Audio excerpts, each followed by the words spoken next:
جی دوستو، السلام علیکم دوستو. آج کا جو تازہ ترین تجزیہ ہے نا وہ پیش خدمت ہے.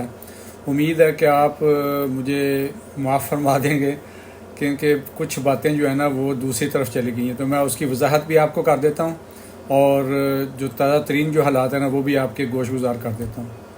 نمبر ایک تو یہ چیز ہے کہ یہ جو علی امین گنڈا پور نے جو تقریر کی تھی نا جلسے کے اندر، یہ کچھ میری اپنی بھی اور اکثریت میں یہ لوگوں کی رائے یہی ہے کہ یہ تقریر ان کو لکھ کر دی گئی تھی ان کی طرف سے کہ یہ آپ نے کرنی ہے، اور انہوں نے ہی یہ تقریر کروائی تھی. اور یہ ایک پری پلان جو سارا چکر تھا خان صاحب کو دھوکہ دینے کے لیے اور خان صاحب کو ٹریپ کرنے کے لیے. اور دوسری طرف یہ تقریر اور جو دوسری طرف جو ARY کا پروگرام تھا نا، جو جس میں وسیم بادامی اور فیصل کتا جو ہے اور روف کلاسرا اور یہ جو محمد مالک ہے، یہ بھی پری پلان طریقے کے، یہ دونوں آپس میں ڈاٹ ملتے ہیں ان کے نا، تو یہ کروائے گئے تھے. جہاں پہ عمران خان صاحب کے اوپر گند اچھالا گیا. میں نے تو نہیں پروگرام دیکھا، لیکن میں نے جو ٹک ٹاک کے اوپر اور یوٹیوب کے اوپر اور دوسرے میڈیا کے اوپر ایکس کے اوپر جو میں نے چیزیں دیکھی ہیں نا، وہاں سے یہی لگتا ہے کہ وہ ارشد شریف کے قتل کا ڈانڈا جو ہے نا وہ عمران خان صاحب کی طرف جو ہے نا وہ ملانے کی کوشش کر رہی ہیں، اور وہ اپنی طرف سے مطلب ڈائیورٹ کرنے کی کوشش کر رہے ہیں جلسے کا جو سارا سلسلہ تھا نا. تو کہنے کا مقصد یہ ہے کہ جب تک پاکستان بنا نا، جب سے پاکستان بنا ہے، آج تک اتنی تقریر جو ہے نا کسی بندے نے سخت اتنی تقریر فوج کے مطلب ان کے جنرلوں کے خلاف ان کے نام لے کے گالیاں دے کے اور بغیرت اور پتہ نہیں کیا کچھ کر کے، وہ آج تک اتنی تقریر جو ہے نا وہ کسی نے نہیں کی تھی. اور یہ موقع بھی نہیں تھا، جبکہ اتنے حالات جو ہے نا وہ خراب تھے PTI کے اور فوج کے درمیان. تو یہ ہو سکتا ہے آپ میری بات سے اتفاق نہ کریں اور غصہ بھی کر دیں، لیکن یہ موقع نہیں تھا.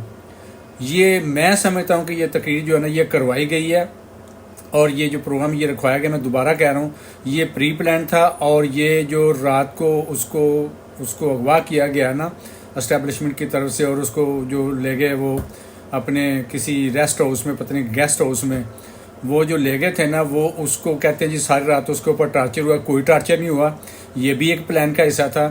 اور اس کو رکھا گیا ادھر، اور یہ کہا گیا، مشہور کرایا گیا اور یہ ٹکٹ چلوایا گیا کہ اس کی اچھی خاصی خاطر مدارت کی گئی ہے، یہ منیر فاروق کی ڈیوٹی لگائی گئی تھی. یہ سارا چکر ہوتا ہے. یہ آپ 5th جنریشن وار کو آپ نہیں سمجھتے، بہت سارے لوگ آپ سمجھنا شروع ہو گئے ہیں. تو یہ سارا چکر تھا. میرا یہ اپنا خیال ہے کہ یہ گنڈا پور کو نہ استعمال کیا گیا ہے، نہ دستہ یا دانستہ یہ استعمال ہوا ہے. اور اس کے بارے میں پہلے بھی یہ رہی تھی کہ یہ اندر سے ان کے ساتھ ملا ہوا ہے. بہرحال کچھ کہا نہیں جا سکتا. میں خود بڑا کنفیوز ہوں، اور یہ بھی میں کنفیوز ہوں کہ یہ واقعتاً ان کی افہام و تفہیم ہوئی تھی، ان کو وے آؤٹ دیا گیا تھا، اور انہوں نے وے آؤٹ لیا تھا فوج نے یا اسٹیبلشمنٹ نے. لیکن ہو سکتا ہے یہ خان صاحب کو یہ مطلب ٹریپ کر رہے ہوں یا چکر دے رہے ہوں. تو یہ اب انہوں نے آج خان صاحب نے بھی اس بات کی تصدیق کی ہے کہ انہوں نے مجھے دھوکہ دیا ہے. دھوکہ کس بات کا ہوتا ہے آپ مجھے بتائیں؟ یہی ہوتا ہے نا کہ ان کے ساتھ کوئی وعدے وعید کیے جاتے ہیں، یا کوئی قرض لیا ہوتا ہے واپس کرنا ہوتا ہے، یا کوئی چیز ہوتی ہے، یا کوئی مطلب کوئی ڈیل ہوتی ہے، چلے یہ کہہ لے، تو وہ پوری نہیں کی جاتی. تو اس کو ہی وعدہ خلافی کہتے ہیں نا، دھوکہ دینا اس کو کہتے ہیں نا. تو خان صاحب نے یہ کہنا کہ مجھے انہوں نے اسٹیبلشمنٹ نے دھوکہ دیا اور آپ ان سے کوئی مذاکرات نہیں ہوں گے، تو یہ واضح اس بات کا ثبوت ہے کہ ان کے ساتھ ان کے معاملہ طے ہو گئے تھے. جو میں کہہ رہا تھا، مجھے بھی یہ اپنے سورسز سے پتہ چلا تھا، لیکن اب وہ چونکہ ان کو چکر دے گئے ہیں تو حالات یہ اکثر ہی بدل گئے ہیں. ٹھیک ہے، تو اس میں رول جو ہے نا وہ آپ کو آج نہیں تو کل نہیں یہ پتہ چل جائے گا کہ علی امین گنڈا پور اور یہ جو ARY کا پروگرام تھا نا، یہ سارا کر کے یہ سارا مینیج ہوتا تھا، اور یہ خان صاحب کو ٹریپ کرنے کی کوشش تھی. اور اس کا حل اب کیا ہے؟ حل صرف یہی ہے کہ میں بار بار کہہ رہا ہوں کہ جب تک آپ پرامن طور پر آپ نہیں نکلیں گے باہر، احتجاج نہیں کریں گے، جب تک آپ دیکھتے رہیں گے یہ ساری چیزیں، تو اس طرح ہوتا رہے گا. ٹھیک ہے، کبھی آج تک مطلب آپ کو یہ اس بات کو سمجھنے میں ہمیں ابھی تک سمجھ نہیں آئی 76 سالوں میں کہ یہ اسٹیبلشمنٹ تھی، پھر انہوں نے مطلب پراپرٹی ڈیلنگ کا کاروبار شروع کیا. اب پاکستان کی جو 70 سے زیادہ چیزیں ہیں نا جو آپ کھاتے ہیں یا جو پہنتے ہیں یا کرتے ہیں، یا کوئی بھی کسی فیلڈ میں بھی، وہ ساری فوج بناتی ہے.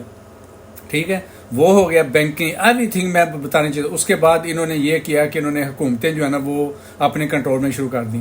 اب انہوں نے جو تیسرا سٹیپ لیا ہے وہ یہ لیا ہے کہ اب جو جو ادارے ہیں نا، مثلا چیئرمین نادرا ہے یا کوئی بھی ہے، یا الیکشن کمیشن یا کوئی بھی ادارے ہیں، آپ ان کے حاضر صرف جنرل لگانے شروع کر دیں، وہ اپنی گرفت مضبوط سے مضبوط کرتے جا رہے ہیں، ان کو کوئی پرواہ نہیں ہے، ان کو پتہ ہے کہ یہ بھیڑ بکریاں بلڈی سویلین ہے، یقین مانے ان کو پتہ، اور ہم ہیں، میں حلفیہ کہتا ہوں کہ ہم بلڈی سویلین، ہمیں کچھ پتہ نہیں ہے اور نہ ہمیں پتہ چلنا ہے۔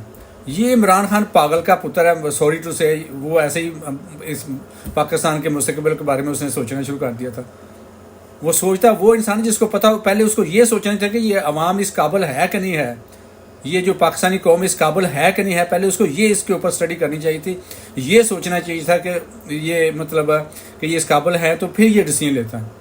اب تک کے حالات تو یہی ظاہر کرتے ہیں کہ کچھ بھی نہیں ہے عوام کے پاس، عوام صرف شوگر میلہ پسند کرتی ہے، دیٹس اٹ۔